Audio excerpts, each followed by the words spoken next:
ओम नमो भगवते वासुदेवाय। ओम विष्णुवे नमो। ओम नमो नारायण नमो। तो भक्तबृंदगण आजकेर भिडियोटी रयेछे सकल कृष्ण भक्तरा अवश्य 29 मार्च रविवार शुभ दिने कामदा एकादशीर व्रतटी पालन करेछिलेन एबं विशेष करे कामदा एकादशीर व्रत पालनेर ठीक परेर दिन द्वादशीते आपनारा यदि এই কামদা একাদশীর ব্রতের পালন না করেন তাহলে কামদা একাদশীর ব্রতের কোনো পূর্ণ ফলাফল পাওয়া যাবে না। বিশেষ করে যেহেতু পদ্মপুরাণ অনুযায়ী কামদা একাদশী এত শক্তিশালী যে এটি ব্রহ্মা হত্যার মতো ঘোরতর পাপ মোচন করতে সক্ষম। হিন্দু শাস্ত্রে ব্রহ্মা হত্যাকে সবচেয়ে বড় পাপ হিসেবে বিবেচনা করা হয়েছে, তাই এই একাদশীর মাহাত্ম্য অপরিসীম রয়েছে। তাই বিশেষ করে আপনারা অবশ্যই শ্রবণ করবেন এই কামদা একাদশীর ব্রতের পালন কিভাবে করবেন, পালনের সঠিক সময় কি রয়েছে এবং পালনের মন্ত্রটি কি রয়েছে।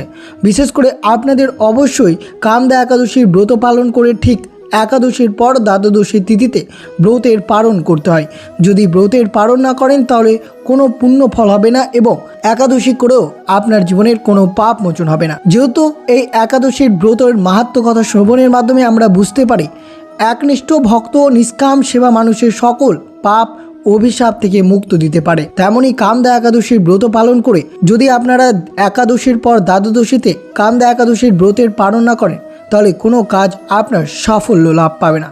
যেহেতু কামদা একাদশী হচ্ছে সকল কামনা এবং ইচ্ছে পূরণ করে, তাই কামদা একাদশী হলো সেই পবিত্র ব্রত যা পালন করলে ভক্তের সমস্ত ন্যায়সঙ্গত মনোবাসনা পূর্ণ করে। তাই সকল কৃষ্ণ ভক্তরা অবশ্যই 29 মার্চ রবিবার এই শুভ দিনে কামদা একাদশীর ব্রতটি পালন করেছিলেন এবং ঠিক পরের দিন অর্থাৎ 30 মার্চ সোমবার এই শুভ দিনে কিভাবে ব্রতের পালন করবেন এবং এই দিনটি আপনারা কিভাবে অতিবাহিত করবেন, তো সব কিছু আপনাদের সাথে বিস্তারিতভাবে আলোচনা করা হবে। তা অবশ্যই ভিডিওটি আপনারা শুরু থেকে শেষ পর্যন্ত ভক্তি সহকারে শ্রবণ করবেন। আর চ্যানেলে যদি আপনারা নতুন হয়ে থাকেন তাহলে দয়া করে চ্যানেলটিকে সাবস্ক্রাইব করবেন, লাইক করবেন, কমেন্টে ভক্তি ভালোবাসা শ্রদ্ধা দিয়ে জয় শ্রীকৃষ্ণের জয় লিখে দিতে ভুলবেন না এই শুভ দিনটিতে। অবশ্যই ভিডিওটি আপনারা শুরু থেকে শেষ পর্যন্ত ভক্তি সহকারে শ্রবণ করুন। কামদা একাদশী চৈত্র মাসের শুক্লপক্ষের পালিত হয়। 2026 সালের 29 মার্চ রবিবার এই শুভ দিনে কামদা একাদশীর সকল ভক্তরা ব্রতটি পালন করেছিলেন। হিন্দু পঞ্জিকায় বছরে 24টি একাদশী থাকে, তার মধ্যে কামদা একাদশী অন্যতম শক্তিশালী এবং পুণ্যদায়ী বলে বিবেচনা করা হয়। যেহেতু পদ্মপুরাণ ও বরাহ পুরাণে এই ব্রতের মাহাত্ম্য বিস্তারিতভাবে বর্ণনা করা হয়েছে। কামদা একাদশী ভারতীয় উপমহাদেশ বিশেষত বাংলাদেশ ও পশ্চিমবঙ্গ সনাতন ধর্মাবলম্বীরা এই 2026 সালে 29 মার্চ রবিবার এই শুভ দিনে অত্যন্ত ভক্তি এবং শ্রদ্ধার সাথে পালিত করেছিলেন। তার সাথে অবশ্যই ঠিক পরের দিন অর্থাৎ দ্বাদশী 30 মার্চ সোমবার এই শুভ দিনে ব্রতের পালন করতে হবে। যদি পালনের সঠিক সময়ে যদি পালন না করেন তাহলে ব্রতের কোনো পূর্ণ ফলাফল পাওয়া যায় না। তাই বিশেষ করে পালনের সময় এবং পালনের মন্ত্রটি আপনাদের অবশ্যই সঠিকভাবে জেনে তবেই আপনারা পালন করবেন, তাহলে এই একাদশীর ব্রতের সম্পূর্ণ ফলাফল আপনারা লাভ করতে পারবেন। আর বিশেষ করে শ্রবণ করবেন কামদা একাদশীর ব্রতে চলমান কি কি খাওয়া যাবে, কি কি খাওয়া যাবে না এবং পালনের দিন এই সব খাবার গ্রহণ করতে পারবেন তা অবশ্যই বিস্তারিতভাবে আলোচনা করা হবে আপনাদের সাথে। কিন্তু বিশেষ করে মনে রাখবেন এই শুভ দিনটি যেহেতু ভগবান বিষ্ণুর জন্য উদ্দেশ্য, হিন্দু ধর্মের কামদা একাদশীর বিশেষ তাৎপর্য রয়েছে। প্রতি মাসে যেহেতু কৃষ্ণপক্ষ এবং শুক্লপক্ষে একটি করে একাদশী থাকে, সেই একাদশীগুলোর নিজস্ব তাৎপর্য এবং ফল রয়েছে। তেমনি চৈত্র মাসের শুক্লপক্ষের একাদশীকে কামদা একাদশী বলা হয়। ধর্মীয় বিশ্বাস অনুসারে এই দিনে যথাযথ আচার অনুষ্ঠানের সঙ্গে ভগবান বিষ্ণুর পুজো উপবাস পালন করলে জীবনের দুঃখ কষ্ট দূর হয় এবং ধন সমৃদ্ধি ও সুখ লাভ হয়। এর পাশাপাশি সকল ভক্তদের মনোবাঞ্ছা পূর্ণ হয়। কামদা একাদশীকে কান্তা একাদশীও বলা হয়। যে সকল ভক্তরা ভক্তি এবং নিষ্ঠা মনে এই একাদশী ব্রত পালন করে ঠিক পরের দিন দ্বাদশীতে পালন করতে পারবেন তাদের জীবনে অনেক সুবিধা লাভ অর্জন করতে পারবেন এই কামদা একাদশীর ব্রতের ফলে। যেমন অতীত ও বর্তমান জন্মের পাপ থেকে মুক্ত পাওয়া যায়, ন্যায়সঙ্গত সকল ধরনের ইচ্ছে পূরণ হয় শাস্ত্রে বলা রয়েছে। দাম্পত্য সুখ যেমন ললিত ও ললিতার গল্প অনুসারে বৈবাহিক সম্পর্ক উন্নত হয়, মুক্তির পথ অর্থাৎ মোক্ষ লাভের পথ এগিয়ে যাওয়ার সুযোগ থাকে, মন ও শরীর পরিশুদ্ধ থাকে, অভ্যন্তরীণ শান্তি আসে, নেতিবাচক গ্রহের প্রভাব কমাতে সহায়ক বলেই মনে করা হয় এই কামদা একাদশী। বিশেষ করে অবশ্যই কামদা একাদশীর দিন কিভাবে ব্রতের পালন করবেন, কিভাবে পুজো অর্চনা করবেন তা অবশ্যই শ্রবণ করবেন। এইভাবে পুজো অর্চনা এইভাবে ব্রতের পালন করতে পারলে তারও শুভ হতে পারে এবং সর্বশ্রেষ্ঠ বলেই মনে করা হয়। তো অবশ্যই শ্রবণ করুন 30শে মার্চ সোমবার কিভাবে এই কামদা একাদশীর ব্রতের পালন করবেন। বিশেষ করে কামদা একাদশীর ব্রতের পালনের দিন অর্থাৎ সোমবার ব্রহ্মা মুহূর্তে ঘুম থেকে উঠবেন, সূর্যোদয়ের আগেই ঘুম থেকে উঠে স্নান করবেন, পরিষ্কার হলুদ বা সাদা পোশাক পরিধান করতে পারেন এই শুভ দিনে। এরপর পুজোর স্থান প্রস্তুতি করবেন, অর্থাৎ পরিষ্কার আসনে ভগবান বিষ্ণু বা শ্রীকৃষ্ণের মূর্তি স্থাপন করবেন, হলুদ কাপড় বিছিয়ে দেবেন এবং বিশেষ করে অবশ্যই পুষ্প ও তুলসী অর্পণ করবেন। ভগবান বিষ্ণুর অবশ্যই নৈবেদ্যে হলুদ ফল, হলুদ ফুল, হলুদ মিষ্টান্ন অবশ্যই যোগ করতে পারেন। তার সাথে অবশ্যই তুলসী পত্র নিবেদন করবেন।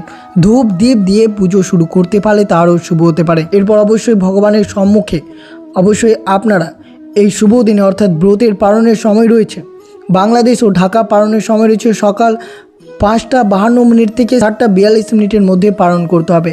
ভারত ও কলকাতার পালনের সময় রয়েছে সকাল 5:30 থেকে 7:12 মধ্যে। 30শে মার্চ সোমবার এই শুভ দিনে ব্রতের পালন করতে হবে। পালনের সময় এই মন্ত্রটি জপ করবেন, অত্যন্ত 3 বার জপ করতে হবে এই পালন মন্ত্রটি। এই শুভ সময়ে ভগবানকে পঞ্চরবি শস্য নৈবেদ্য নিবেদন করে আপনারা যে পালনের সময় তুলে ধরলাম সেই পালনের সময়ের মধ্যে এই একাদশী অর্থাৎ কামদা একাদশীর ব্রতের পালন মন্ত্র 3 বার পাঠ করবেন। মন্ত্রটি অবশ্যই আপনাদের সামনে স্ক্রিনে তুলে ধরা হচ্ছে, খাতায় নোট করে নিতে পারেন। মন্ত্রটি হচ্ছে একাদশং নিরাহার ব্রত নারায়ণ কেশব প্রসিদ সমুখনাথ জ্ঞান দৃষ্টি প্রদবাব। একাদশং নিরাহার ব্রত নারায়ণ কেশব প্রসিদ সমুখনাথ জ্ঞান দৃষ্টি প্রদবাব। একাদশং নিরাহার ব্রত নারায়ণ কেশব প্রসিদ সমুখনাথ জ্ঞান দৃষ্টি প্রদবাব। দ্বাদশীর নির্দিষ্ট সময়ে এই মন্ত্রটি পাঠ করে ব্রত ভঙ্গ বা পালন করতে হবে। এর অর্থ হলো, হে কেশব, আপনার সন্তুষ্টির জন্য আমি এই কামদা একাদশী ব্রত পালন করেছি। আপনি প্রসন্ন হয়ে আমাকে জ্ঞান দৃষ্টি প্রদান করুন। একাদশী ব্রত পালনের দ্বাদশীর নির্দিষ্ট সময়ে জলের সাথে তুলসী পাতা অথবা সামান্য প্রসাদ গ্রহণ করে এই মন্ত্রটি পাঠ করে ব্রত ভঙ্গ করতে হবে সকল কৃষ্ণ ভক্তদেরকে। এইভাবেই আপনারা কামদা একাদশীর ব্রতের পালন করবেন। আর অবশ্যই শ্রবণ করবেন কামদা একাদশী চলমান কী কী খাবার গ্রহণ করবেন না। আর বিশেষ করে এই শুভ দিনে ওম নমঃ ভগবতে বাসুদেবায় নমঃ এই মন্ত্রটি 108 বার জপ করতে পারলে তা আরও শুভ হতে পারে। এছাড়াও বিষ্ণুর সহস্র নাম পাঠ করবেন। যেমনটা আপনারা একাদশীর দিন এই কামদা একাদশীর পৌরাণিক কথা বা ব্রত কথাটি শ্রবণ করেছিলেন, তেমনি এই শুভ দিনে আপনারা শ্রবণ করবেন। যতটা সম্ভব ঈশ্বরের ধ্যানে মনোযোগ দিতে হবে এই শুভ দিনটিতে। আপনারা অবশ্যই যেমনটা কামদা একাদশী চলমান যে ফলগুলো গ্রহণ করেছিলেন সেই ফলগুলো আপনারা গ্রহণ করতে পারেন, কিন্তু অবশ্যই আপনারা এই শুভ দিনে রাজসিক এবং তামসিক খাবার বাদ দিতে হবে। অর্থাৎ রসুন, পেঁয়াজ, মাছ, মাংস, ডিম, কোনো ধরনের নেশা জাতীয় দ্রব্য এই দিন গ্রহণ করা যাবে না। বিশেষ করে এই সতর্ক বার্তা আপনাদের সাথে তুলে ধরা হলো। যা যা আপনারা এইসব জিনিস এড়িয়ে চলবেন, বিশেষ করে আপনাদের সাথে তুলে ধরা হলো কোন কোন জিনিস একাদশীর পালনের দিন গ্রহণ করা একবারে অনুচিত। সামর্থ্য অনুযায়ী ভক্তি নিয়ে এই কামদা একাদশীর ব্রতের পালন করবে, তবেই ব্রতের ফল পাওয়া যাবে। এই কামদা একাদশীর ব্রতের পালনের দিন কি কি করবেন? ভোরে উঠে স্নান করে পরিষ্কার পোশাক পরবেন, বিষ্ণুর পুজো করবেন, মন্ত্র জপ ধ্যান ও ভজন কীর্তনের সময় কাটাবেন, ব্রতকথা পাঠ বা শ্রবণ করবেন, গরিবদের খাওয়াবেন বা দান করবেন। শান্ত এবং ইতিবাচক মানসিকতা বজায় রাখতে হবে এই শুভ দিনে। কি কি বর্জনীয়? মিথ্যা কথা, নিন্দা বা অশ্লীল কথাবার্তা এড়িয়ে চলতে হবে। ক্রোধ, হিংসা, বিবাদ থেকে সম্পূর্ণ দূরে থাকতে হবে। চুলে তেল দেওয়া খোড়ো কর্ম এড়িয়ে চলতে হবে। বৃক্ষচ্ছেদন, ফুল পাতা ছেঁড়া থেকে বিরত থাকতে হবে। এবং বিশেষ করে অবশ্যই মনে রাখবেন এই শুভ দিনে কিছুতেই আপনারা তুলসী পাতা অর্পণ করবেন না, যেহেতু কামদা একাদশী ভগবান বিষ্ণু এবং বাসুদেব শ্রীকৃষ্ণকে উৎসর্গকৃত দিন। এই দিন তুলসী মাতা শ্রী বিষ্ণুর জন্য নির্জল উপবাস পালন করে থাকেন, তাই অবশ্যই আপনারা সতর্ক থাকবেন এই শুভ দিনে। শাস্ত্রমতে কামদা একাদশীর ব্রতের পালনের দিন এবং ব্রতের দিন ব্রতকথা পাঠ বা শ্রবণ না করলে ব্রতের পূর্ণ ফল পাওয়া যায় না। গুরু বশিষ্ঠ রাজা দিলীপকে এই কথা বলেছিলেন, তাই পুজোর পাশাপাশি ব্রত পাঠ অত্যন্ত শুভ বলেই মনে করা হয়। তা অবশ্যই আপনারা ভক্তিনিষ্ঠা সহকারে শ্রবণ করবেন 30শে মার্চ সোমবার এই কামদা একাদশীর ব্রতের পালনের দিন ব্রত কথাটি শ্রবণ করা একান্তই দরকার। তো অবশ্যই মনোযোগ এবং ভক্তি সহকারে শ্রবণ করুন কামদা একাদশীর ব্রত কথাটি। বরাহ পুরাণ ও পদ্ম পুরাণ অনুযায়ী চৈত্র মাসের শুক্লপক্ষের কামদা একাদশী পাপ মোচন, আত্মশুদ্ধ এবং ভক্তের সমস্ত মনের ইচ্ছা পূরণের লক্ষ্য পালন করা। তাই কামদা একাদশী হলো সেই ব্রত যা পালন করলে ভক্তদের ন্যায়সঙ্গত মনস্কামনা পূর্ণ হয় এটি বাংলা বছরের শেষ একাদশী। বিশ্বাস করা হয় যে এই ব্রত পালন করলে পিশাচত্ব বা রাক্ষসজনির মতো ঘোর পাপ থেকে মুক্ত পাওয়া যায় এবং ভগবান বিষ্ণুর কৃপায় জীবন থেকে নেতিবাচকতা কর্মফল দূর হয়। এই দিনে উপবাস পালনে বহু বছর ধরে তপস্যার সমান ফল দেয়। তাই এই একাদশীকে কামদা একাদশী বা ফলদা একাদশী বলা হয়। বরাহ পুরাণে এই একাদশীর ব্রতের মাহাত্ম্য বর্ণিত আছে। যুধিষ্ঠিরের প্রশ্নের উত্তরে শ্রী গদাধর বলেন, চৈত্র মাসের শুক্লপক্ষের একাদশীর নাম শ্রী কামদা। নরপতি দিলীপের এক প্রশ্নের অনুসারে মহর্ষি বশিষ্ঠদেব বললেন, এই একাদশীর পুত্র দানকারী এবং সর্বপাপনাশী। একদা স্বর্ণ রৌপ্য দিয়ে সজ্জিত অত্যন্ত সমৃদ্ধির শহর ভোগপুরী রত্নপুরা শহরে বাস করতেন এক যুবক গর্ধম্ব দম্পতি ললিত ও তার স্ত্রী ললিতা। তারা একে অপরের প্রতি গভীর প্রেমাসক্ত ছিলেন। কেউ কারোর ক্ষণিক বিচ্যুতি সহ্য করতে পারতেন না। সেই রাজ্যের রাজা ছিলেন পুণ্ডিরেক। ললিত ছিলেন তার দরবারের একজন খ্যাতিমান গায়ক এবং ললিতা সেই রাজ দরবারের একজন বিখ্যাত নৃত্যশিল্প। একদিন রাজা পুণ্ডিরিকের সবাই ললিত সমুদর কণ্ঠে গান গাইছিলেন, তখন তার মনোযোগ দরবারের অনুপস্থিতি তার স্ত্রীর প্রতি চলে যায়। ফলস্বরূপ তিনি তার সঙ্গীতের স্বর লয় তাল মানের বিপর্যন ঘটায়। সেই সবাই কর্কটক নামে এক নাগ ছিল। সে ললিতের রহস্যর কথা জানত, তাই সে ললিতের মনোভাব বুঝতে পারে। সুযোগ পেয়ে সে রাজার কাছে অভিযোগ করলেন, বললেন, রাজসভায় ললিত তার প্রভু রাজার চেয়ে তার স্ত্রীকে বেশি গুরুত্বপূর্ণ বলে মনে করেন। রাগান্বিত হয়ে রাজা পুণ্ডিরিক ললিতাকে একজন নরখাদক রাক্ষস হওয়ার অভিশাপ দিলেন। রাজার অভিশাপে ললিত এক ভয়ঙ্কর রাক্ষসে পরিণত হলো। তার হাত 10 যোজন বিস্তৃত, মুখ পর্বতের গুহা তুল্য হলো, চোখ দুটি প্রজ্বলিত আগুনের মতো, ঊর্ধ্বে 8 যোজন বিস্তৃত প্রকাণ্ড এক শরীর সে লাভ করলো। স্বামীর এই রকম ভয়ঙ্কর রাক্ষস শরীর দেখে ললিতা মহা দুঃখে কাতর হয়ে সাপ মোচনের জন্য চিন্তিত হলো। একদিন স্বেচ্ছাচারী রাক্ষসের পরিণত হয়ে ললিত দুর্গম বনে ভ্রমণ করতে লাগলো। ললিত নির্দয়ভাবে মানুষের ভক্ষণ করত। এই পাপের ফলে তার মনে বিন্দু মাত্র শান্তি ছিল না। ললিতা কিন্তু তার স্বামীর সঙ্গ ত্যাগ করল না। পতির সেই দুর্ব্যবস্থা দেখে ব্যথিত চিত্তে রোদন করতে করতে ললিতা একদিন বিন্ধ্যা পর্বতে উপস্থিত হলো। দৈব যোগে ললিতা সেখানে সিংহমুনির আশ্রম দেখতে পান। অতঃপর মুনিবরের দর্শন পান। তার চরণে প্রণাম করে ললিতা সেখানে দাঁড়িয়ে রইল। মুনিবর জিজ্ঞাসা করলেন, হে সুন্দরী, তুমি কে, কার কন্যা, কী কারণে এই গভীর বনে এসেছ, তা সত্য করে বলো। তদুত্তরে ললিত বললেন, হে প্রভু, আমি বীরধন্যার গন্ধর্বের কন্যা।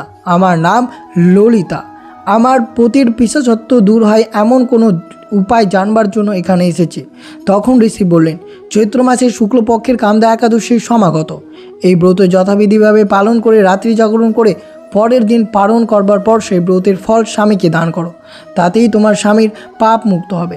মুনির এমন বাক্য আশ্বস্ত ললিতার ভক্তি ভরে কামদা ব্রত করে স্বামীকে তার পুণ্য দান করার ফলে ললিত রাক্ষস রূপে ত্যাগ করে দিব্যরূপ ধারণ করলো, পুনরায় সুখের জীবন লাভ করলো। অতঃপর তাদের একটি স্বর্গীয় উড়ন্ত রথে করে স্বর্গে নিয়ে যাওয়ায় এই কাহিনী প্রমাণ করে যে সর্বপাপ নাশকারী কামদা ব্রত পালনকারী সকল মনোরথ পূর্ণ করে। এই ব্রত পাঠ বা শ্রবণে বাজপেয়ী যজ্ঞের ফল লাভ করা হয়। তো অবশ্যই আপনার একাদশী ব্রতের পালনের দিন এই ব্রত কথাটি শ্রবণ বা পাঠ করলেন। তো অবশ্যই আপনাদের সাথে তুলে ধরা হয়েছিল যে আপনারা কামদা একাদশীর ব্রতের পালন কীভাবে করবেন, পালনের সঠিক সময় কী, সব কিছু আপনাদের সাথে বিস্তারিতভাবে আলোচনা করা হলো। তো এই ছিল ভিডিওটি ভালো লাগলে অবশ্যই চ্যানেলটিকে সাবস্ক্রাইব করবেন, লাইক করবেন, কমেন্টে ভক্তি ভালোবাসা শ্রদ্ধা দিয়ে জয় শ্রীকৃষ্ণের জয় লিখে দিতে ভুলবেন না। এবং ভিডিওটি আপনার আত্মীয় ভক্ত বা বন্ধুদের সাথে অবশ্যই শেয়ার করবেন। সুস্থ থাকবেন, সতর্ক থাকবেন। জয় শ্রীকৃষ্ণ, রাধে রাধে।